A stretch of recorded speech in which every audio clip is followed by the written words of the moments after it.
بسم اللہ الرحمن الرحیم، السلام علیکم۔ میں ہوں سیبی کاظمی، آپ دیکھ رہے ہیں فیس بک اور یوٹیوب۔ 9 اگست جمعے کا دن، میری طرف سے آپ سب لوگوں کو جمعے کا دن مبارک ہو۔ اللہ پاکستان اپنا رحم و کرم کرے۔ اور ارشد ندیم کے گولڈ میڈل کی مبارک ہو، اس پہ آگے چل کے تفصیل سے بات کرتے ہیں، لیکن سب سے پہلے اہم خبریں۔ ایک تو مذاکرات میں جو ڈیڈ لاک ہو چکا ہے، اسے توڑنے کے لیے اہم شخصیت پاکستان پہنچ گئے۔ ثالثی کی اس کوشش کی تفصیل میں آپ کے سامنے رکھتا ہوں۔ قاضی صاحب کی مدت ملازمت ختم ہوتے ہی اب قاضی صاحب نے خود بھی اعلان کر دیا، اور غلامی کی زنجیریں توڑنے کا بڑا اہم معاملہ ہے۔ تحریک انصاف تخت لاہور الٹنے کے لیے 27 اگست کو تیار ہے۔ طلباء تنظیموں کا خوف اور کارروائی کا فیصلہ پہلے ہی شروع۔ Alert notification. زرداری کا رائٹ ہینڈ متحدہ عرب امارات میں سفیر، وہاں کیا کام کروانا ہے۔ اور آج زرداری کا بلاول جو اسمبلی میں آج چاکلیٹ ٹافیاں یاد کر رہا تھا، عمر ایوب نے پھر بولتی بند کی۔ گنڈا پور نے 13 اگست کو عمران خان کا اہم پیغام نشر کیا کہ کس طرح 13 اگست 14 اگست منانا ہے۔ جماعت اسلامی کا عجیب و غریب پاکستان کی تاریخ کا دھرنا، سستی بجلی کروانے مہنگی کروا کے اٹھ گئے۔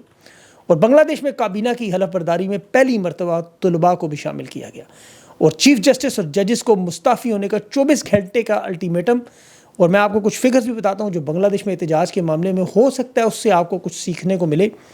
اور 32 سال بعد جو پاکستان نے اولمپکس کا گولڈ میڈل لیا۔ اسی سے شروع کرتا ہوں، اچھی خبر ہے، جمعے کا دن ہے، بڑی کم اچھی خبریں آتی ہیں۔ مبارکباد سب سے پہلے تو پوری قوم کو اس فسطائیت، ظلم اور حبس کے ماحول میں ارشد ندیم کا یہ تازہ ہوا کا جھونکا، یہ 118 سال کا پرانا ریکارڈ بھی تھا، اور 32 سال کے بعد پاکستان کو میڈل بھی ملا۔ قوم کو مبارک بھی ہو۔ ارشد ندیم کے علاوہ میڈل کا اور کوئی حقدار نہیں۔ یہ ون مین آرمی تھا، اکیلا شخص اپنے بل بوتے پر آئندہ آنے والی نسلوں کے لیے ایک مثال بنا گیا۔ جس طرح کرکٹ کے میدان میں عمران خان کا ورلڈ کپ ہماری نسل یاد رکھتی ہے، یہ نسلیں اب یہ یاد رکھیں گی، آنے والی نوجوان کے یہ گولڈ میڈل ہے، پتہ نہیں اب اگلا کب ملے گا۔ یہ 92.97 میٹر پر نیزہ پھینک کے ارشد ندیم نے 2008 میں اپنا ہی اولمپک کا ریکارڈ توڑا خود ہی، پہلا بھی اس کا اپنا تھا۔ 2022 میں کامن ویلتھ میں بھی یہ میڈل جیت چکا ہے۔ اور انفرادی مقابلوں میں مزے کی بات ہے، کوئی بھی میڈل پاکستان میں جیتنے والے تیسرے پاکستانی ہیں۔ ایک ریسلر تھے محمد شبیر، یہ جیتے تھے، اور حسین شاہ جیتے تھے اولمپکس میں کانسی کا تمغہ۔ اس کے بعد 1984 میں آخری دفعہ گولڈ میڈل جو پاکستان نے جیتا تھا ہاکی میں۔ اس کے علاوہ اگر آپ دیکھیں تو 11 میڈل ہیں ہمارے پاس، سونے کے 4، چاندی کے 3 اور کانسی کے 4۔ یہ ہاکی، نیزہ بازی، ریسلنگ اور باکسنگ میں، کرکٹ میں کبھی نہیں، وہ ہے ہی نہیں ہر گیم۔ ارشد ندیم کے نام کا ٹرینڈ بنا، سوشل میڈیا پر مبارکباد کا سلسلہ ہوا، پوری قوم جاگ جا کے دیکھتی رہی۔ اس میڈل کی سب کو امید تھی۔ یہ میڈل اس لیے بھی اہم ہے کہ دنیا بھر میں جو ایتھلیٹس کو سہولتیں ملتی ہیں، پاکستانی ایتھلیٹس کو اس کا 1% بھی نظر نہیں آتا، الٹا یہ سہولتیں ان سے چھین لی جاتی ہیں۔ اب یہاں پاکستان کی قوم خوش قسمت ہے کہ 1 جنوری کو پاکستان اولمپک ایسوسی میں 19 سال صدر رہنے والا lieutenant general retired Arif Hasan اس عہدے سے مستعفی ہوا۔ تو یہ اللہ نے برکت ڈالی، ورنہ نحوست تھی اولمپک کمیٹی میں، پاکستان کبھی میڈل ٹیلی کے قریب بھی نہیں پہنچ سکا۔ اور منافقت کے اعلیٰ درجوں پر فائز جو وزیر اعظم شہباز شریف، جس نے ٹویٹر بند کیا، ایکس بند کیا، خود اسی ٹویٹر ایکس پر ارشد ندیم کو مبارکباد بھی دے رہا تھا۔ اور شاید وہ جھلکیاں لگا کے رات کی دیکھ کے ویڈیو بنا رہی، ساتھ پالشیے بیٹھے ہوئے تھے۔ سر آپ کا ویژن ہے نیزہ پھینکنے میں، شہباز شریف کا ویژن دیکھیں آپ۔ مجھے سمجھ نہیں آتی ان لوگوں کی حالت۔ شہباز شریف خود سارا دن وہاں پالشیں مارتا رہا، وہ ثناء اللہ مستی کھیل یاد آ گیا مجھے اچانک، یقین کریں اس طرح کی پالش تو یہ جو آگے بیٹھے تھے پالشیے، رانا مشہود، وہ کہہ رہا تھا آپ کا ویژن، پتہ نہیں کیسے کر لیتے ہیں یہ لوگ اس طرح کی حرکتیں۔ ارشد ندیم نے تو نیزہ ہی پھینکا تھا، پھر اس کے بعد ان لوگوں نے جو کھلی لمبی پھینکی، پھینکنے میں ایک سے ایک بڑا ریکارڈ۔ تالڑ کہتا ہے پنجاب فیسٹیول کروایا، اس وجہ سے جیتا۔ وہ نرجیت چوپڑا جو تھا، وہ ایتھلیٹ جو ہے، وہ 2 گھنٹے پہلے تک ویڈیو پیغام میں پاکستان کی حکومت کی منت کرتا رہا، اس بندے کی کوئی مدد کر دو۔ اس بندے کی مدد کرنے کی بجائے منسٹر نے بجائے پیسے دیں، وہ انہی پیسوں سے اپنی عیاشیوں میں فرانس میں لگے ہوئے۔ رانا سنال اپنی فیملی کے ساتھ وہاں کشتی پر سیر کر رہا تھا، وہ بوٹ جو آپ نے دیکھی ہوگی بڑی سی، اپنے خاندان کے ساتھ اس پانی میں انجوائے کر رہے ہیں۔ اب وہ پیسے اگر ارشد ندیم جیسے لوگوں کو یہ دے دیتے، یہ کیوں نہیں دیتے؟ یہی سب سے بڑا معاملہ ہے۔ سوشل میڈیا پہ بہرحال سب لوگوں نے کھینچا انہیں۔ اچھا، شیخ صلاح محمد بدیر جو ہیں، یہ امام مسجد نبوی، ان کی آمد ہوئی ہے آج، اور سوشل میڈیا پہ بڑی اس وقت چہمگوئیاں ہیں، بات چیت چل رہی ہے کہ طاقتور لوگوں اور عمران خان کے درمیان سعودی عرب ثالثی کروانا چاہتا ہے، مذاکرات کروانا چاہتا ہے۔ یہ پارلیمنٹ میں بھی گئے ہیں، اور یہ بڑا ڈیڈ لاک تو بنا ہوا ہے، دیکھیں بہت بڑا ڈیڈ لاک۔ اب یہ ایک فریق کے طور پر مذہبی شخصیت جسے تمام رہنما قدر کی نگاہ سے دیکھتے ہیں، ان کی بات تسلیم بھی کرتے ہیں۔ خان آپ کو پتہ ہے مدینہ کی ریاست کی بات ہمیشہ کرتے ہیں، مسجد نبی کے امام کی تو بہت زیادہ ان کے سامنے بولنے کی تو جرت بھی نہیں کسی کی، اور یہ انہیں پارلیمنٹ میں بھی لایا گیا، وہاں ان کی طاقتور لوگ بھی ان کی بات کو تسلیم کرتے ہیں، اس میں بھی کوئی دو رائے نہیں۔ کل تو شہباز شریف خود قرآن پاک اور حدیث کے حوالے جس طرح دے رہا تھا، اور پھر سعودی عرب کا پاکستان پر اثر و رسوخ تو ہے، یہ تو مانتے ہیں. مذاکرات کی جو صورتحال ہے اس میں اب اس کی دیکھیں وجہ سب جانتے ہیں کہ یہ معاملات اختتام کی طرف ہیں، اس لیے کوئی بھی ناقابل یقین بات ہو سکتی ہے، یہ میں مانتا ہوں. ماضی میں ہوا، امام کعبہ نے آ کے گارنٹیاں دیں. سعودی حکومت اب خود سامنے آنا نہیں چاہتی، نہ وہ انکار سننا چاہتے، اور اس پوزیشن پر وہ ہیں کہ پاکستان انہیں انکار اگر کر دے، کیونکہ انہوں نے چین کو کیا ہے. ابھی یہ حالات آپ دیکھ لیں، چین پیچھے ہٹ گئے اسی وجہ سے. سعودی عرب کو بھی لگتا ہے اگر یہ دونوں طرف میں سے کسی طرف سے بھی انکار ہوا تو پھر معاملہ خراب ہو، اس لیے وہ چاہتے ہیں کہ پیچھے رہیں.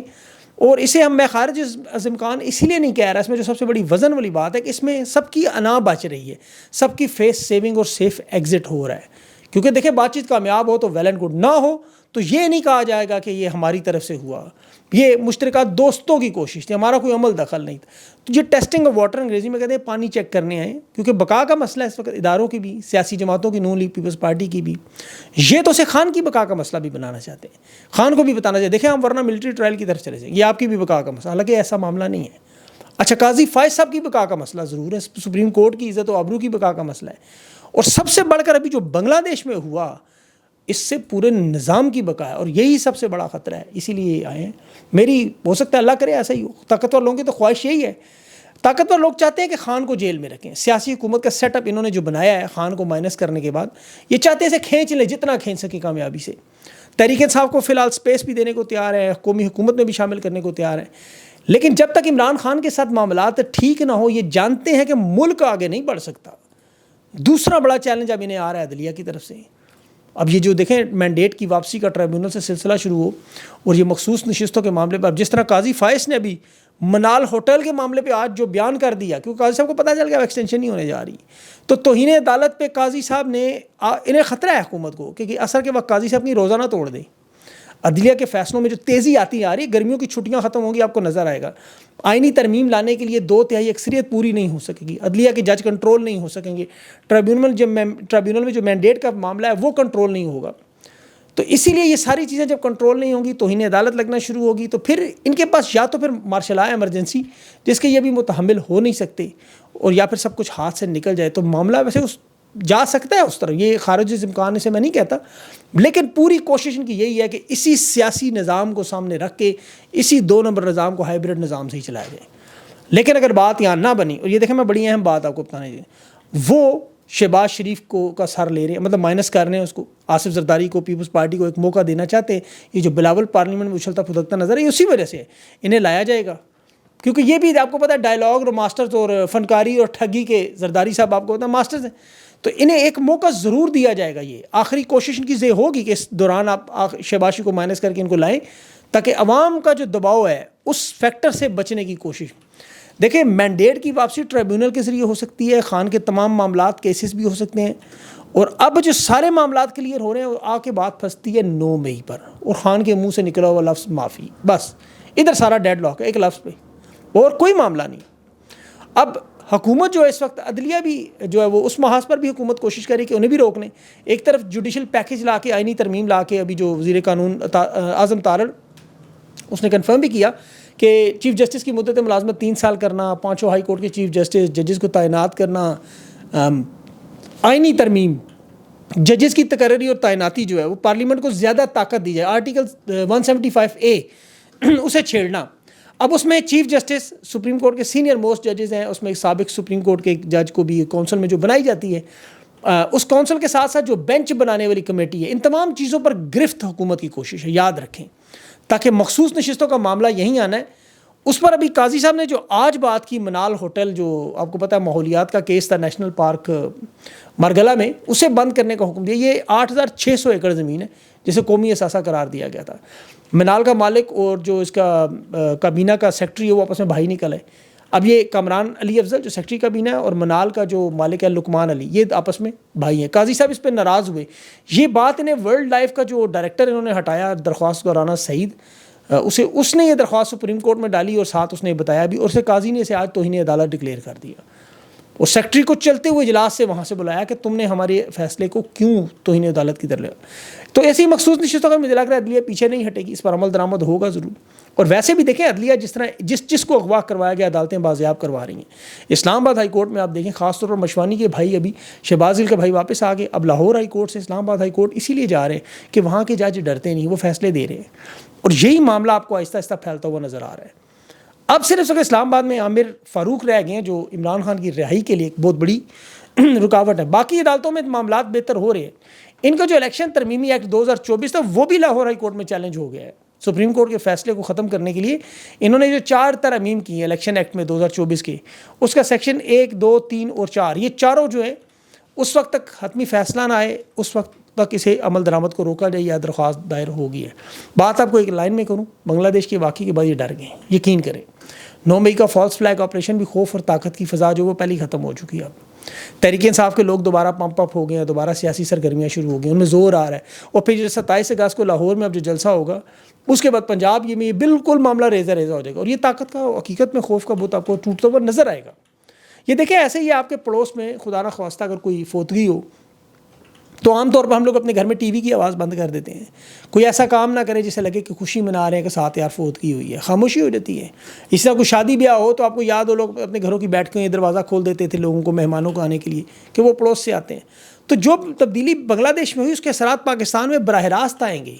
یہ صرف پاکستان میں نہیں بلکہ عرب دنیا میں آپ جائیں، جب عرب سپرنگ آئی تھی تیونس میں تو وہ 12 ممالک تک پہنچ گئی تھی. تو جس طرح وہ پتھر پھینکے آپ جیل میں تو اس کے بعد وہ ریپلز بنتے ہیں، اس کے افیکٹ بنتے ہیں. یہ اس طرح کا ایک ریپل افیکٹ ہوتا ہے. یہ جو پریس کانفرنسیں دھمکیاں آپ کو نظر ہے یہ اسی کا اثر ہے. ابھی بنگلہ دیش میں دیکھ لیں جو کابینہ بنی اس میں نوجوان طلباء کو شامل کر لیں جنہوں نے ساری موومنٹ چلائی، تحریک چلائی. اور اب تو وہ جو نئے فگرز آ رہے ہیں بنگلہ دیش کی حکومت کی طرف سے، اور ہندوستان کے ایک پروگرام میں بھی اینکر نے بھی بات کی تھی کہ وہ 17 کروڑ کی آبادی ہے بنگلہ دیش کی ٹوٹل، اور پورے بنگلہ دیش میں 17 کروڑ احتجاج کے لیے نہیں نکلے، صرف 20 لاکھ. اس 20 لاکھ میں سے بھی صرف 5 لاکھ لوگ سڑکوں پر تھے، باقی 15 لاکھ نہیں آئے. ڈھاکہ کی آبادی اس وقت ہے 2 کروڑ 40 لاکھ، جو کہ اس کا جو نکلے ہوئے لوگ تھے ان کا 2-2.5% بھی نہیں بنتی، لیکن وہ اکٹھے ہو کے ایک موقع بنے. اور یہ کیس سٹڈی دنیا میں آپ پڑھائیں گے، آپ دیکھیں گا. پاکستان میں کہتے ہیں جی عوام نہیں نکلتی، پنجاب میں آپ دیکھ رہے ہیں لاہور کی آبادی 11 لاکھ سے زیادہ ہے، میرے خیال میں 11 لاکھ سے زیادہ ہی ہوگی، 15 لاکھ ہوگی شاید، 10% اس کا نکلا ہے، 1.5 لاکھ بنتا ہے. اب کراچی میں بھی یہی ہے، لاہور اسلام آباد میں بھی یہی ہے. سڑکوں پر اگر یہ اتنے لوگ نکل آئیں جو ٹوٹل 2-3% بھی نہیں پورے ملک کا بنتا تو پورے سارے مسائل، کوئی نہیں کہتا کہ 20 کروڑ پر 24 کروڑ نکل آئے. تو یہ پھر معاملات حل ہوتے ہیں. اس طرح نہیں جیسا جماعت اسلامی آئی دھرنا دیا اور جاتے ہوئے الٹا وہ بجلی کی قیمتیں بڑھا کے چلے گئی، پرامن انداز میں لیکن ہونا چاہیے سب کچھ. اسی لیے اب یہ جو الرٹ آ رہے ہیں خوف اور ڈر اور خوف کے، ابھی چند ویڈیوز صرف آئی ہیں یونیورسٹیوں سے، کالجز سے، اسکولوں سے، پریس کانفرنس سے. حکومتی محکمہ نیکٹا جو دہشت گردی کی روک تھام کے لیے انہوں نے فوراً ایک الرٹ ایشو کر دیا گلگت بلتستان، بلوچستان، پنجاب، سندھ، اسلام آباد تمام صوبائی حکومتوں کو کہ جی بڑی مستند معلومات ہے کہ تحریک انصاف کے کچھ شرپسند نوجوانوں کو، طالب علموں کو سامنے رکھ کے کچھ شرپسندی کی کوشش کر رہے ہیں.